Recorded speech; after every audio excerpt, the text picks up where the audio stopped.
Un cordial saludo para todos, una nueva tarde de actividad académica. El día de hoy les voy a presentar personalmente el tema de colposcopia, cómo se hace y cómo se reporta adecuadamente una colposcopia. Podemos comenzar diciendo que la patología cervical antiguamente era muy sencilla. Primero el paciente se hacía simplemente una citología llamada PAP en ese entonces, y si era anormal iba directamente a colposcopia y luego de la biopsia ya se hacía un tratamiento. Sin embargo, un virus como el que hoy nos afecta fue lo que cambió la historia de la forma de ver la enfermedad.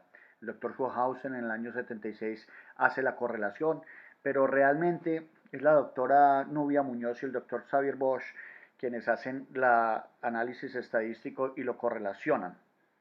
Esto, pues, obviamente produjo una serie de cambios en la patología cervical que hemos visto ocurrir en todos estos últimos años, cambios en la terminología, en las pruebas de tamización, en los algoritmos de tamización, histológicos. Finalmente, la aparición de la vacunación, que va a reducir significativamente la infección por papiloma 16 y 18, disminuyendo también la incidencia del cáncer de cervix, entonces cambia totalmente las estadísticas.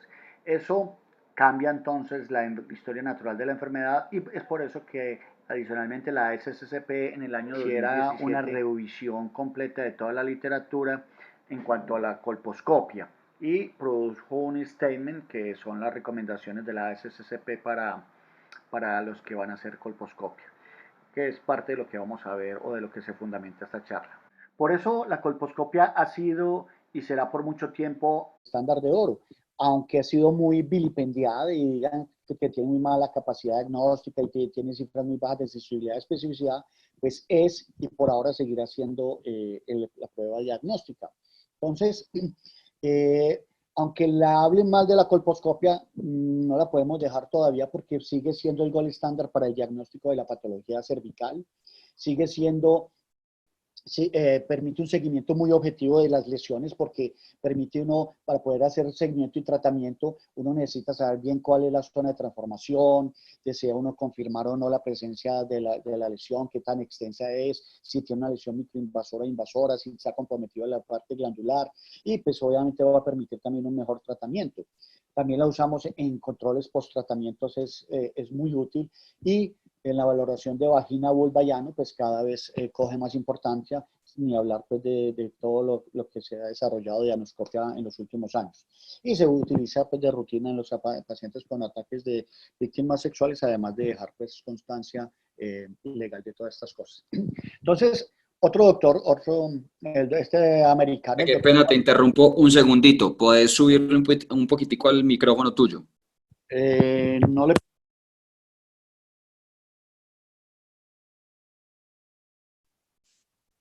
¿Se oye mejor? Cerrame la ventana. Listo. Entonces, el doctor Lee Hu se dio la tarea, el doctor, es que el hijo, ya me voy a pegar, el doctor Warner Hu, por eso fue que ahorita dije Hu, el doctor Warner Hu se dio la tarea de hacer un estudio dentro de los Estados Unidos y encontró que la mayoría de los colposcopistas hacían muy pocas colposcopias. Adicionalmente, la sensibilidad que tenía para las lesiones de alto grado, que se supone que son más fáciles, era muy baja, de 57%, y ni hablar de las de bajo grado, solo 23%. La biopsia aleatoria, que ya vamos a ver cuando se usa, prácticamente no la usaban, en un porcentaje demasiado alto, más de la mitad no reportaban ni siquiera una impresión colposcópica, que es una cosa obligatoria dentro del informe. Y los métodos de resección hasta, hasta un 45% de los casos iban a ser por menos de un NIC2, es decir, iban a llevar demasiadas lesiones de bajo grado a conización. Adicionalmente encontró pues todos estos otros hallazgos, pero lo más de resaltar es que en la fase de salino previa que se hace a la aplicación de ácido acético, ni la tercera parte lo hacía. Y ni la mitad hacen la fase de Lugol. Es decir, la mayoría de la gente lo único que hace es una colposcopia de una sola fase. Acuestan a la paciente, le ponen un espéculo, le echan ácido acético y pellizcan donde quedó blanco. no más. Y tenemos que ser francos que así es en muchos casos. No siempre, pero sí es en muchos casos. Algunos no utilizan filtro verde, etcétera, pero esos son los hallazgos más importantes. Entonces se concluye que la reproducibilidad del examen es muy pobre en los Estados Unidos, sensibilidad es muy baja, encontró una gran o una diferencia muy importante en los tipos de entrenamiento que tenía la gente, porque aunque mucha gente aboga y llega a Colombia diciendo cómo es que se debe aprender las subespecialidades, sin embargo, entre ellos mismos, por ejemplo, los mismos americanos, algunos solamente hacían colposcopia con lo que aprendieron en residencia, otros hacían algún cursito como los que hace la SCP, los que hace la FECOLSOC, los que hacen los argentinos, los que hacen la Universidad Nacional, la FUCS, etcétera, y son distintos métodos de educación. Algunos son por mentores y algunos incluso con autoeducación. Entonces no había realmente una certificación formal ni una educación formal para esto. Y no habían pautas pues, para estandarizadas en los Estados Unidos.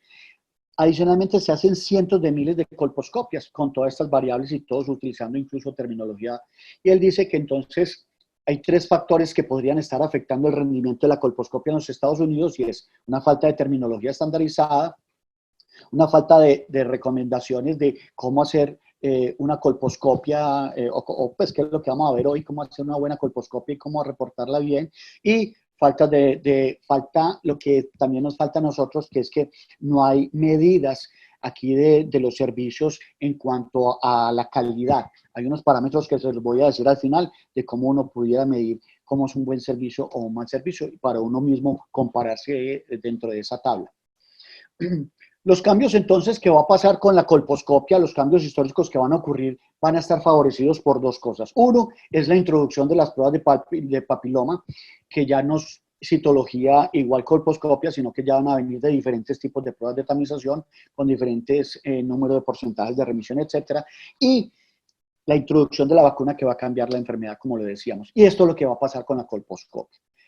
El porcentaje de referencia a colposcopia va a bajar. En la medida, si uno utiliza pruebas de papiloma para tamización solamente, pues aumentaría el número de colposcopias porque sabemos que es más sensible. Sin embargo, ya nadie, pues no se recomienda con una sola prueba decir que va a colposcopia. Casi todos estos pacientes tienen una prueba de triaje, es decir, una segunda prueba que selecciona aún más la población y con esas pruebas de triaje, usualmente pruebas moleculares, etcétera, esas pacientes van a disminuir mucho el número, va a ir menos pacientes a colposcopia, pero mucho más seleccionadas.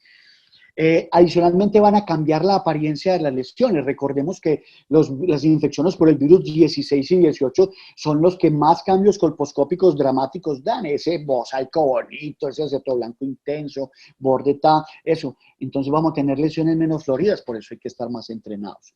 El valor predictivo de las pruebas de tamización y de colposcopia van a bajar. ¿Por qué? Porque ya va a ser una enfermedad menos incidente y las pruebas no van a tener tan buena utilidad en esta enfermedad. Y va a dar entonces aparición a nuevos algoritmos a la medida que aparecen nuevas pruebas, como lo vamos a ver, y espacio para nuevas tecnologías entonces, que es lo que se está trabajando ahora para mejorar el resultado pues, final de los pacientes.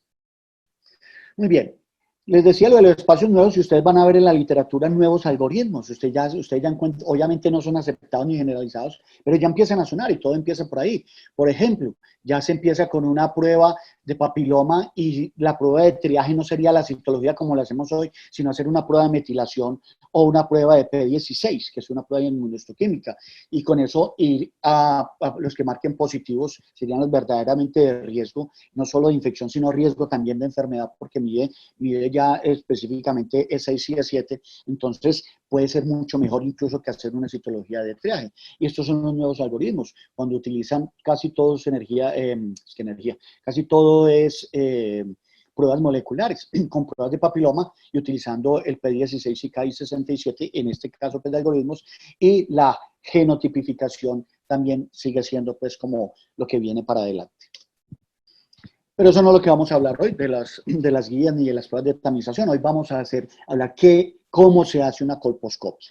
Entonces, lo primero es hacerle una instrucción previa a la paciente que debe ser, o en el momento en que se le asigna la cita, en el caso nuestro lo hacemos por internet, también les favorecemos unas instrucciones previas que pueden consultar por vía electrónica, hacer ya al momento de la llegada una historia clínica que vamos a ver, hacer firmar el consentimiento informado, ya el examen colposcópico en sí, que es lo que vamos a entrar de lleno, hacer un informe colposcópico, enviar, rotular y marcar bien las muestras, y hacer ya unas instrucciones post procedimiento, y por último hacer una revisión y tomar la decisión, que es lo más difícil, pero esto no lo vamos a hablar hoy, porque hoy no vamos a hablar de conducta ni de guías de manejo histológico.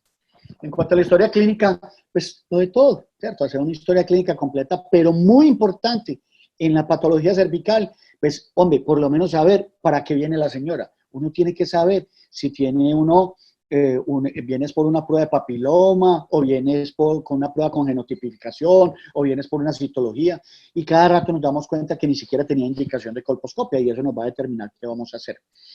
Antecedentes de enfermedades previas de patología cervical, y mirar sobre todo si está en embarazo, que también determina qué voy a hacer en este momento, si le tomo biopsia o no le tomo biopsia, si puedo hacer curetaje endocervical o no puedo hacer curetaje, saber si está histerectomizada, saber si tiene inmunosupresión, que también cambia un poco la conducta sobre in situ. Y por último, siempre obtener un consentimiento informado antes de que la paciente vaya a la colposcopia. Dentro del examen ya directamente, entonces, lo primero es que la paciente, una vez se acomode en el baño, se le proporcione una bata adecuada, etcétera, acomodarla, esto es casi una redundancia, es acomodarla adecuadamente o bien a la paciente. Esto implica un ambiente, y en esto ya hay estudios sobre que la música relaja mucho, el diálogo con el paciente, la parte psicológica, el acompañante, etcétera, etcétera. No vamos a hablar de eso, pero un ambiente adecuado. Lo primero, examinar la vulva y la vagina rápidamente. Les quiero decir que la vulva no es necesario de rutina echar ácido acético. De hecho, la sociedad como lo dijimos la semana pasada en el seminario que les presenté de enfermedades preinvasivas de la vulva, el ácido acético es cuestionado. Uno puede hacer diagnósticos de vulva sin echar ácido acético, y mucho menos azul de toluidina. Entonces, simplemente hacer un rápido tamizaje de cómo está la vulva y la vagina, el tercio distal. Luego examina el cuello con múltiples aumentos, y en esto empezamos entonces lo que son las fases del examen colposcópico. Hay una primera fase en salino, y donde se aplica el filtro de luz verde, porque es antes de la aplicación del acético, donde uno puede apreciar adecuadamente los vasos normales y anormales. Recordemos que el ácido acético produce vasoconstricción, entonces disminuye, solamente vas a ver ciertos vasos muy grandes patológicos. Entonces, si usted quiere ver bien la vasculatura, es en el momento de la fase de solución salina, que decíamos que solo menos del 30% o menos de la tercera parte de los americanos la usan. Imagínense en nuestro medio. No es necesario echar ácido acético, solución salina tampoco. Puede ser un examen en fresco con un copito Jones, un copito, ya estoy diciendo marcas, con un copito simplemente, donde uno mira si no tiene exceso de moco ni nada, si ya está muy sucio, etcétera, pues también puede usar la solución salina, pero no es obligatorio. Lo importante es un examen en fresco. La segunda fase, el acético, luego la fase del Lugol, luego una fase que yo le agregué hace muchos años, que es la de bisulfito, y ya se las voy a mostrar. Una quinta fase, que es la toma de muestras, y luego, antes de terminar, siempre debemos hacer una buena evaluación de todo lo que es el tercio superior de vagina, que a veces se nos pasan lesiones de alto grado del tercio superior de la vagina, y no encuentra uno cosas en el cervix por no estar mirando. Obviamente en todas esas mismas fases hay que mirar.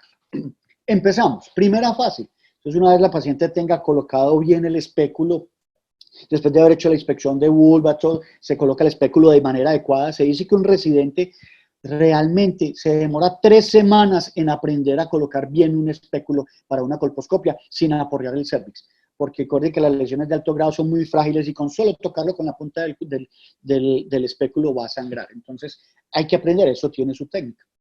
Cuando colocamos el espéculo y hacemos la primera fase, sea con salino o no, pero la fase fresco, yo siempre le digo a mis residentes, las 3 questions, usted tiene que contestarse 3 preguntas inmediatamente, que es lo que llama la IFSPC, o la Federación tiene dentro de su informe, es la evaluación general, y usted tiene que contestarse 3 preguntas.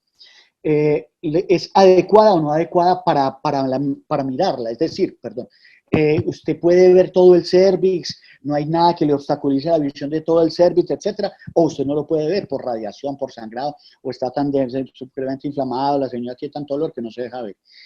Entonces, ¿es adecuado o no adecuado? Segundo, si es visible o no la unión escamocolumnar, si es completamente visible, parcialmente visible o no es visible. Y por último, establecer una zona de transformación 1, 2 y 3, que es uno por fuera de la unión escamocolumnar, una por fuera del orificio cervical, dos, que alguna parte entra hacia el canal, y tres, es que está metida toda en el canal. Acuérdense que ya no se usa satisfactoria, no satisfactoria, esta terminología está out, no se usa. Lo que pasa es que los que somos más viejitos a veces se nos escapa la palabra porque la usamos durante muchos años, pero no es lo correcto. Para la ASCP, recordemos que entonces hay dos como que rigen hoy en día. La IFSPC, que es la mundial, la que hemos tratado de seguir aquí la mayoría de nuestro país, la que más hemos defendido, y las recomendaciones de la ASCP. En esta parte de evaluación general, la ASCP dice, hombre, no se ponga tanta cuento con zona de transformación 1, 2, 3, adecuado, no adecuado. Ellos simplemente dicen, ¿usted ve el cervix bien o no lo ve? ¿Está visible o no está visible? Y segundo, la unión escamocolumnar, ¿usted la ve completamente o no la ve completamente? En este sentido, pienso que es más ordenado la SCP, porque eso de la zona de transformación 1, 2 y 3, créanme, y por lo que yo he enseñado, se enreda mucho la gente. Y que si es una zona de transformación 2, pero no visible o visible, entonces esa combinación me gusta esta de la SCP. Y aquí vamos a contestarnos las tres preguntas en esta colposcopia. Esta es una primera colpofotografía de una imagen en fresco, donde ya se le echó solución salina. Entonces usted mira acá y dice, esta es la unión escamocolumnar, ¿cierto? Aquí está el epitelio glandular, este es el epitelio escamoso, esta es la unión escamocolumnar. Entonces diríamos que es una gastricuestio. Lo primero, es adecuado porque veo todo el cervix. Segundo, es una zona de transformación visible completamente a los 360 grados. Y tercero, es una zona de transformación tipo 1 porque se ve completamente hacia afuera. O lo puede hacer por la SCP también, como les decía, es cervix visible completamente y unión escamocolumnar visible completamente. Luego viene entonces la fase del filtro, en esta misma fase, utilizar el filtro verde que permite, como en el fondo de ojo cualquiera, pues resaltar un poco estos vasos para ver mejor el mosaico, ver los punteados, ver los vasos atípicos, etc. Entonces aquí es donde se utiliza el filtro verde, algunos filtros azules. Esta de abajo es una lesión de cáncer, donde se ve ya lesiones, vasitos rectos, sobre un epitelio con un mosaico, con un punteado burdo, con una lesión ya pues mucho más evidente de invasión.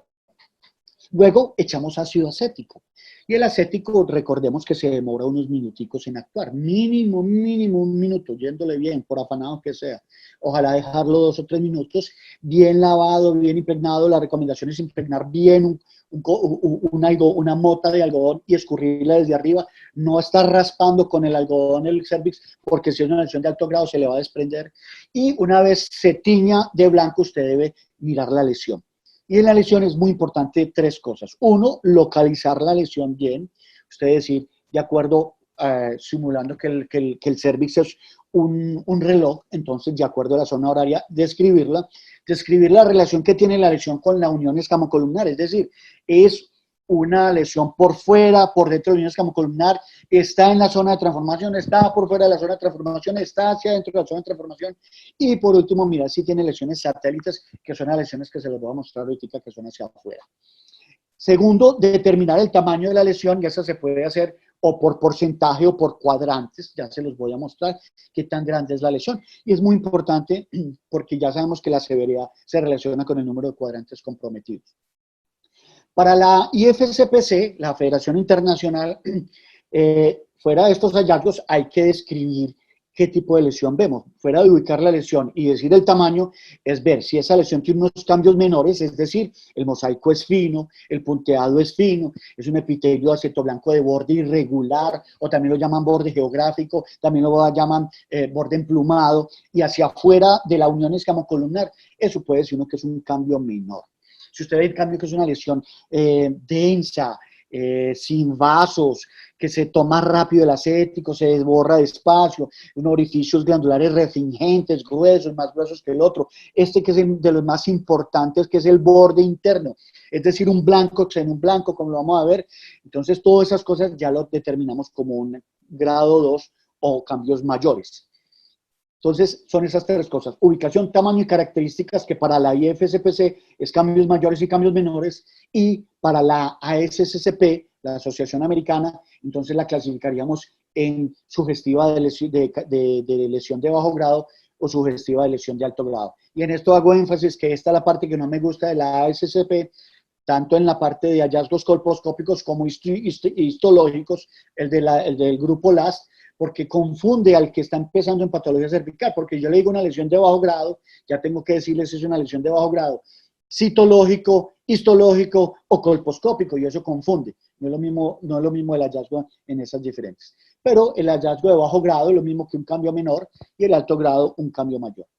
Aquí también es muy importante, que eso no lo ve uno en el medio, y es qué tan avesado es el colposcopista como para lograr decirle en qué porcentaje logra usted sospechar un carcinoma microinvasor, que es uno de nuestros objetivos claros: sospechar no solamente la lesión de alto grado, sino en cuál es un microinvasor. Para la ubicación de la lesión, entonces, contamos con la zona horaria, ¿cierto? La zona horaria, como un reloj común y corriente, y de acuerdo a los cuadrantes. Algunos lo parten así, otros así en cruz. Lo importante es decir, o es cuadrante anterior, derecho, izquierdo y posterior, o cuadrante 1, 2, 3 y 4, y como lo quieran repartir, pero así se puede hacer. Y para el tamaño, ustedes lo que pueden hacer es que usted, uno por cuadrantes, donde usted dice, estos son los cuadrantes, entonces está este cuadrante, este y este, o por porcentaje. Sabemos que si es esto, porcentaje sería 50%, si es una cuarta parte, 25%, y si es esto sería 6%. Entonces uno calcula, está todo esto comprometido, 25 y 6, 31%, pero eso casi nadie lo hace así, pero es una forma didáctica en la que enseñan. Y bueno, esto es para decir que también hay cambios mayores. Esto sería un cambio mayor, donde la lesión es compacta hacia la zona de transformación que se mete hacia canal. A veces, en la mayoría de los pacientes, es tan compacta que ni siquiera se ven bien los vasos. Hay un borde que le llaman borde enrollado, se desprende fácilmente. Hay estas pérdidas del epitelio. Este mosaico que es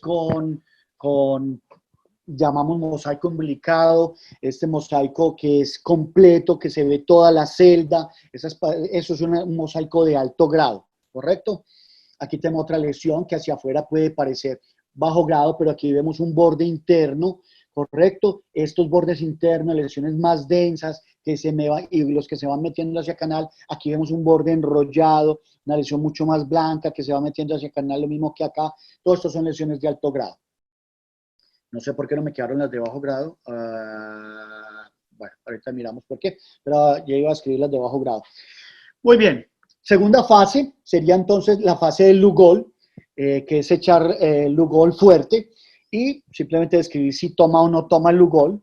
Es esto: usted tiene una lesión, en este caso es una lesión de bajo grado. Miremos que es una lesión exocervical, borde emplumadito, lesiones satélite, ¿correcto? No hay bordes internos, no se mete hacia canal, etcétera. Y con el Lugol van a ver que estas lesiones usualmente toman parcialmente el Lugol, ¿sí? No se ven amarillo mostaza, ¿correcto? Y hay unas partes que no toman y otras que toman. Mientras las de alto grado, como la que vimos ahorita, vemos que toma mostaza, no toma nada, y esto forma entonces un test de Schiller positivo, es decir, una zona Yoho negativa, que se relaciona con bajo grado y que se relaciona con alto grado. Mucha gente no hace esta fase, y como lo vimos, ni el 50% de los médicos en Estados Unidos lo hacen, que porque usted tiene esta lesión y usted ve aquí, y esto le hace perder dónde va a biopsiar, dónde ve ese mosaico bonito y todo. Sin embargo, ya les voy a mostrar qué pasa con el bisulfito, porque vuelvo y les digo, no es lo mismo hacer una colposcopia de una sola fase en acético que hacer una colposcopia en todas las fases, donde va a aumentar la sensibilidad y va a aumentar su capacidad diagnóstica. Esta es la fase de Lugol, otra vez, borde geográfico, borde emplumado, y vemos cómo se comporta con el Lugol. y aquí aparece, estas eran las de bajo grado, pues yo no sé por qué se desordenó, qué pena con ustedes, de tanto organizarlo se desordenó. Esta es una lesión de bajo grado, donde son lesiones hacia afuera de la unión escamocolumnar, delgadas, de orden plumado. Estas lesiones satélites, estas así rugosas, son muchas por papiloma, por lesiones directamente por el papiloma. Y por último entramos a la fase del bisulfito. El bisulfito es después de echar el Lugol, se vuelve y se echa, aquí echamos el ácido acético, luego echamos el Lugol, miremos aquí esta zona, vemos una zona más blanca en este lado, otro pedazo aquí más blanco en la parte de arriba, que el Lugol, como vemos, pues prácticamente toma yodo negativo. Finalmente casi que todo lo toma yodo negativo. Y uno diría, bueno, ¿hasta dónde? Pero miren qué pasa con el bisulfito. Cuando uno echa el bisulfito, como que se aclara más la visión, vemos ya más nítidamente los bordes internos de esta lesión, vemos más nítidamente estos bordes internos de una lesión más compacta que se mete hacia el canal, y por eso es que yo amo el bisulfito de sodio al 5%, porque me permite mejorar mi sensibilidad. Obviamente doy más tiempo a que los líquidos actúen y todo, y por eso mis lesiones se van a ver más bonitas y puedo tener un pequeño margen mayor de asertividad. Aquí tenemos este videito donde veo cómo se echa el acético para que lo miren. Uno tiene la paciente con Lugol, coge un copito, lo unta de bisulfito de sodio al 5%. Vamos a ir avanzando, se quedó. Y empezamos a aplicarlo. Se quedó, pues. Ahí estamos aplicándolo. Y empieza a blanquear todo lo que es el Lugol. Y es muy suave para que no se desprenda el epitelio, muy suavecito para que no se desprenda el epitelio, y van a empezar a ver que empiezan, las partes que son acetoblancas empiezan a resaltar. Eso era como para que vieran bien, ahorita les muestro más. Y por último entramos a la última fase, que es la fase de toma de muestras, que es donde usted ya ha decidido, cuál es el mejor punto de la biopsia, el punto de mayor acético, y pues en este caso hay muchos tipos de pinzas de biopsia. Yo les recomiendo que utilicen pinzas adecuadas, afiladas. No es un cono biopsia, no es un cono a punta de pinzas de biopsia, no es 9 muestras. ¿Sí? Puede que eso aumente la sensibilidad, pero no, es tomar lo necesario, ¿correcto? A este ganchito de cervix me gusta mucho porque se ayuda a uno para sostener en esos cuellos, sobre todo las menopáusicas, esas pacientes que tienen unos cuellos planos que se les resbala a uno, es muy bueno tenerlo. Y la recomendación para la biopsia es claramente una, claramente es la recomendación que dan pues en todos los estudios, que es tomar 2 a 4 diferentes biopsias, así uno sea muy avesado, pero recomienda no tomar una sola biopsia, que es la tendencia de las personas que más saben. Eso, hay estudios donde muestra que los más avesados toman una sola biopsia, pero tampoco es tomar 8 o 9, ojo, pues no es hacer un cono. Y no tomar biopsias a ciegas, ojo, las biopsias a ciegas no, las biopsias no dirigidas o las biopsias de los sitios sanos, que se recomiendan aleatorias en algunos pacientes, ojo, es para pacientes con sospechas de alto grado, es decir, pacientes que tienen citologías de alto grado, pacientes que tienen infección por 16 y 18 o colposcópicamente tengan todo esto y usted no le encuentre nada, usted sí le toma una biopsia o los cambios son muy pequeños, puede tomar muestras al azar, pero no es que de entrada pues a todas se les tome biopsias al azar ni de 4 cuadrantes, eso ya no se usa. Aquí entonces vamos a resumir cómo se hace una colposcopia. Aquí estamos ya en la fase de limpiando con el copito, ¿cierto? Sin aplicar nada, se limpia, empezamos a limpiar, uno va moviendo el moco y hace la primera fase con los diferentes aumentos, uno va aumentando de acuerdo a la necesidad para ir mirando cada punto específico, aprovecha y utiliza el filtro verde, ¿correcto? Y la idea es mirar los 360 grados de coso. Después empieza a echar el ácido acético y está constantemente impregnándolo. En la tercera fase la segunda fase, perdón, la fase de ácido acético. Una vez usted eche el acético, puede impregnar un copito y seguir humedeciendo, porque esto hay que estar rehumedeciendo.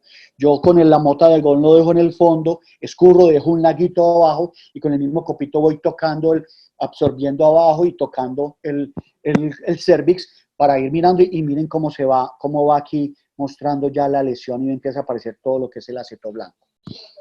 Y miremos, aquí ya empiezan a aparecer orificios reforzaditos, uno dice, bueno, aquí hay como cambios al acético, ¿correcto? Sin embargo, no me precipito y empiezo a echar Lugol, hago Lugol para delimitar la lesión.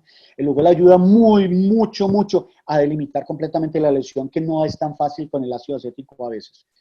No, mira, con eso ayuda, el Lugol también ayuda a secar un poco más ese moco y a permitir sacarlo, ir sacando eso con la técnica de enrollamiento que le enseño yo a los residentes. La técnica de enrollamiento es una técnica, porque si no se lleva todo el epitelio. Y empieza, como ven, ya una zona yo negativa y uno empieza a interpretar, esta es la técnica del enrollamiento, sin tocar el cervix, solamente recogiendo el moco, y van a ver para la última fase del Lugol como ya queda sin moco, como va quedando muy limpio, una visión mucho mejor. Entonces vemos aquí que esto es yodo negativo, estas partes donde se había tomado como más fuerte, todo esto es yodo negativo tipo mostaza, si lo ven ahí, estas son las partes donde ya empezamos a ponerle más atención. Y acuérdense que en la primera fase ya habíamos dicho que se veía toda la unión escamocolumnar, que era una colposcopia completa, adecuada, completa. Y ya empezamos, mire lo que está pasando con el bisulfito. Con el bisulfito entonces se va a limpiar suave, es una tocadita suave, como acariciando a la señora. Y vemos entonces, empieza a desaparecer el Lugol y a resaltar nuevamente esas lesiones acetoblancas que teníamos anteriormente, y me permite ver mejor si el borde es recto, bordes enrollados, más compacta, ver bordes internos blancos en el blanco. Entonces ya uno va diciendo, hombre, definitivamente esto que estaba viendo hasta ahora sí es una lesión de alto grado, ¿cierto? Como vemos ahí. Se cambian los aumentos, para ver esta lesión, miren los cambios de blancos que hay acá, miren los orificios reforzados que hay aquí abajo, miremos que una lesión de varios cuadrantes, cuadrante 1, cuadrante 2, cuadrante 3, entonces con seguridad esta es lesión que tiende a ya meterse hacia la parte de zona de transformación, y vemos ya con más aumento, podemos mirarlos, podemos demorarnos, hollarnos todos los cambios colposcópicos, miren estos orificios reforzados, entonces uno empieza a buscar aquí vasos atípicos, porque una vez, usted siempre que vaya a ver una patología en colposcopia, una colposcopia, y así sea una citología libre de bajo grado, siempre busca una lesión de alto grado. Si encuentra una lesión de alto grado, concéntrese y búsquese la lesión microinvasora, si en alguna parte microinvasora. Y entramos a la última fase, la quinta, que es la toma de la biopsia. Como les digo, esta pues sí salió porque estaba muy dura, estaba muy amelladita la pinza, pero no encontré ningún otro más bonito con pinzas más filudas, pero es esto, incluso pueden ser más pequeñas. Se hace la fase pues, de toma de biopsias y curetaje endocervical en caso de ser necesario, no es obligatorio siempre, pero sí, y uno escoge los puntos más importantes para la biopsia, como se ven ahí. Como les digo, está recomendado entre 2 o 4 biopsias.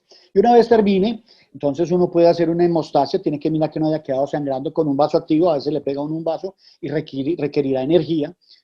Por eso es bueno un servicio con todo, que uno tiene ahí al lado la radiofrecuencia o el láser. Y con el mismo Bonsell, solamente aplicadito, tocadito, miren la mínima aplicación, ahí mismo para el sangrado. Ahí mismo para el sangrado.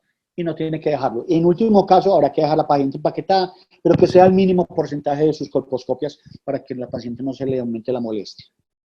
Eso es una colposcopia. Recordemos que el curetaje endocervical, primero está contraindicado en embarazadas, segundo es obligatorio en las anormalidades glandulares, obligatorio, una buena toma. Y tercero, que no se hace con cureta de Novak. La cureta de Novak está diseñada para curetaje endometrial, no endocervical. Son estas curetas en forma de canastas, que son las curetas de Kevorkian. Esas son las que hay que utilizar.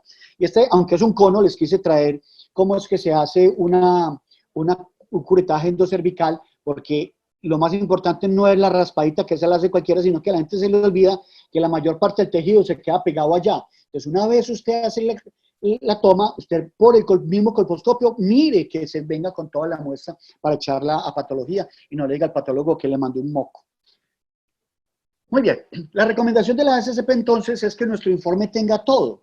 Digamos si la unión escamocolumnar, si el cervix es visible o no, las 3 preguntas, si la unión escamocolumnar es visible completamente o no, los cambios que hay al acético, si hay lesión o no hay lesión, si la lesión fue visualizada completamente o no, cuántas lesiones, el tipo de lesiones, si es de alto grado, bajo grado, cambio mayor o cambio menor, tamaño y ubicación, si tiene o no cambios vasculares, y todo lo que usted pueda describir de eso. Y a lo último, hacer una impresión colposcópica. Recordemos que la impresión colposcópica, entonces las diferencias de la ASCP con la IFSPC son esas que dijimos desde el principio, y ya ustedes lo determinarán, pero si es adecuada o no es adecuada. Yo en mi impresión colposcópica al final digo colposcopia adecuada, si vi todo el servicio, etcétera, zona de transformación si fue 1, 2 o 3, o fue visible o no completamente, y ya por último hacer una categorización, que la pudiéramos decir, o es una colposcopia grado 1, grado 2, o sospecha de microinvasión o invasión, o una colposcopia de bajo grado, alto grado, o sospecha de invasión. Eso es como para el informe colposcópico.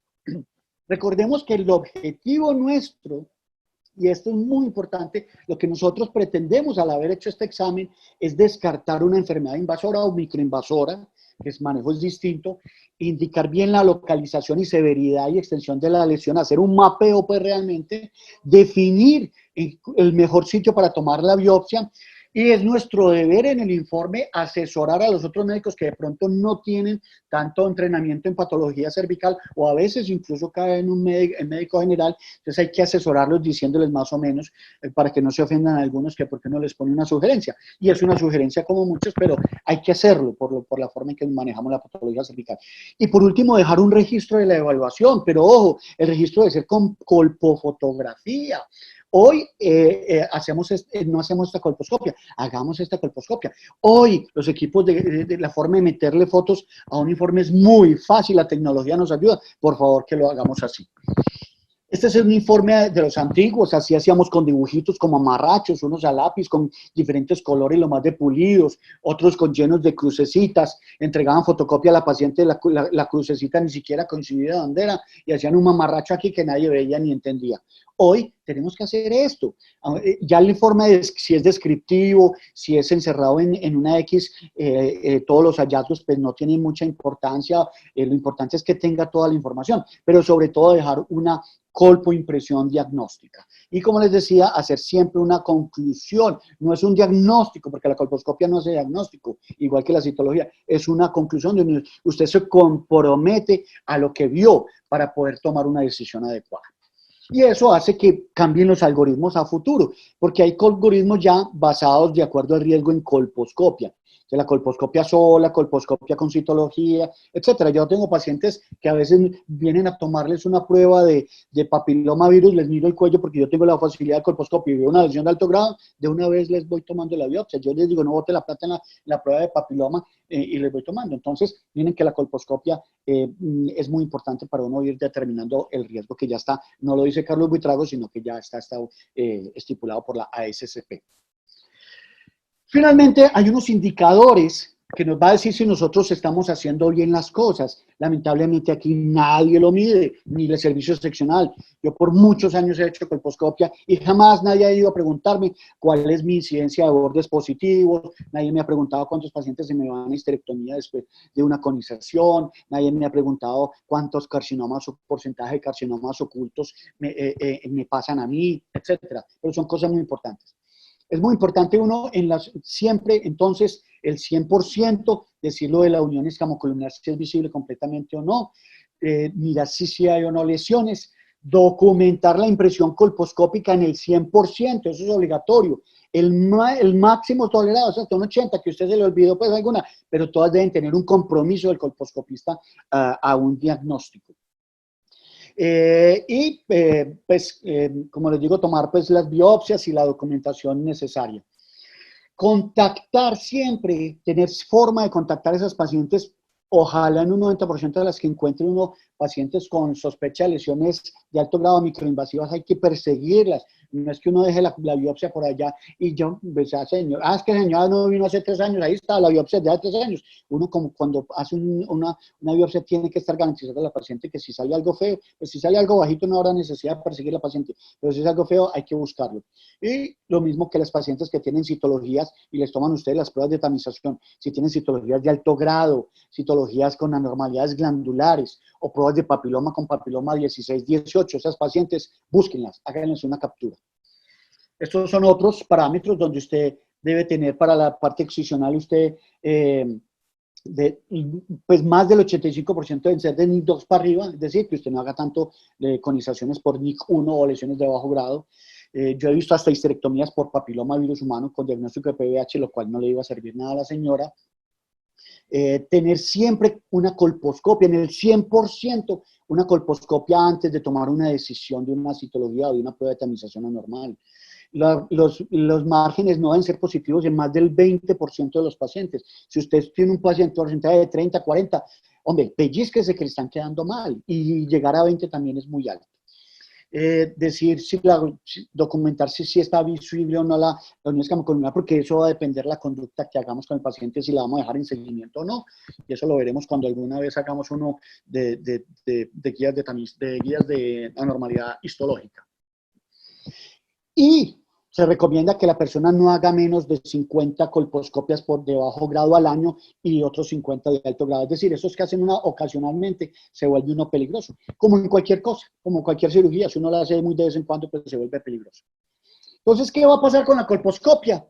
Obviamente, lo que decíamos, por los pruebas de papiloma y por la aparición de la vacunación, van a bajar la remisión, pero va a ser población más selectiva, y la vacunación definitivamente nos va a bajar la incidencia de la patología. Entonces vamos a necesitar mejores citólogos, va a haber menos PAP, y van a tener que tener un ojo muy tremendo, y vamos a necesitar menos colposcopistas, pero muy bien entrenados. Yo por eso digo que yo no soy colposcopista. A mí me dice, ¿usted es colposcopista? Y digo, yo no, qué pena, yo no soy colposcopista. Yo soy patólogo cervical, es decir, yo analizo todo, porque yo para pellizcar cuellos no es lo mío.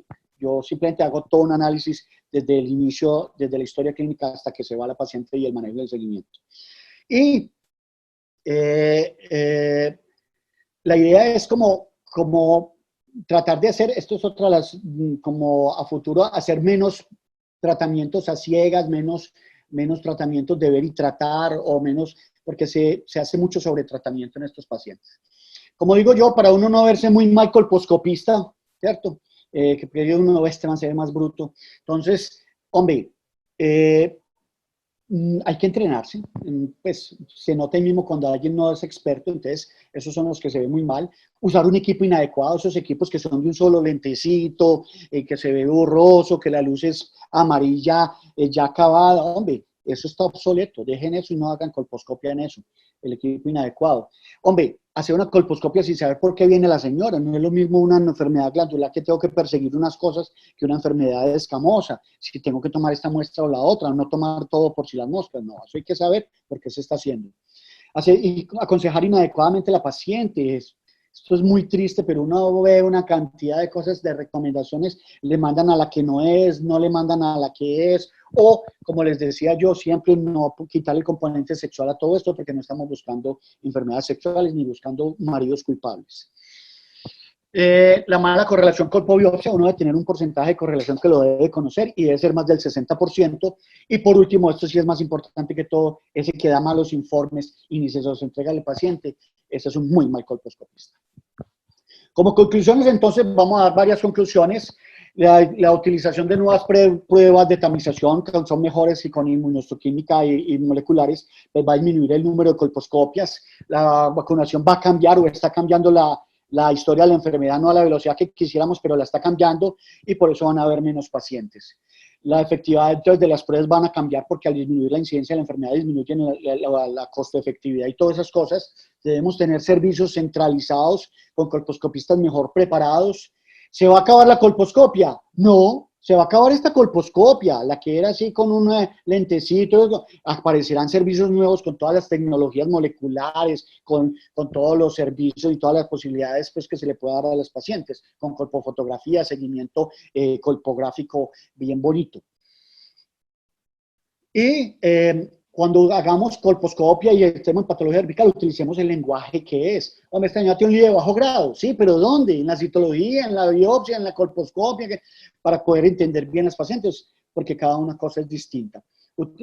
Utilicemos en el informe terminología adecuada, colposcópica, y démosle a la paciente una conclusión. Comprometámonos, así nos pelemos, y uno se va puliendo uno mismo.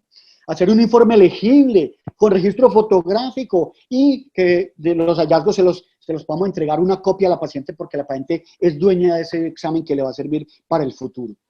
utilicemos sistemas de gradación. Hoy no es el tema de hablar de sistemas de gradación, yo tengo otra conferencia montada de esa, si me la piden después la haremos, pero para volver un poquito más objetivo lo que es subjetivo. Nunca tomemos decisiones terapéuticas sin tener todo el arma, todo el cuadro completo de la paciente, la prueba tamiz, saber qué fue lo que le salió mala, tener el informe colposcópico bien, saber si la unión escamocolumnar es visible o no es visible, y un resultado de biopsia. No puede uno hacer faltando alguna de estas, no, mejor no tomen decisiones. Y por último, como diría el doctor Greenberg, para el colposcopista que no avanza más allá de estimaciones caprichosas de la importancia de una lesión, el colposcopio nunca será más que una simple auxiliar para realizar biopsias dirigidas. No seamos colposcopistas, seamos patólogos cervicales.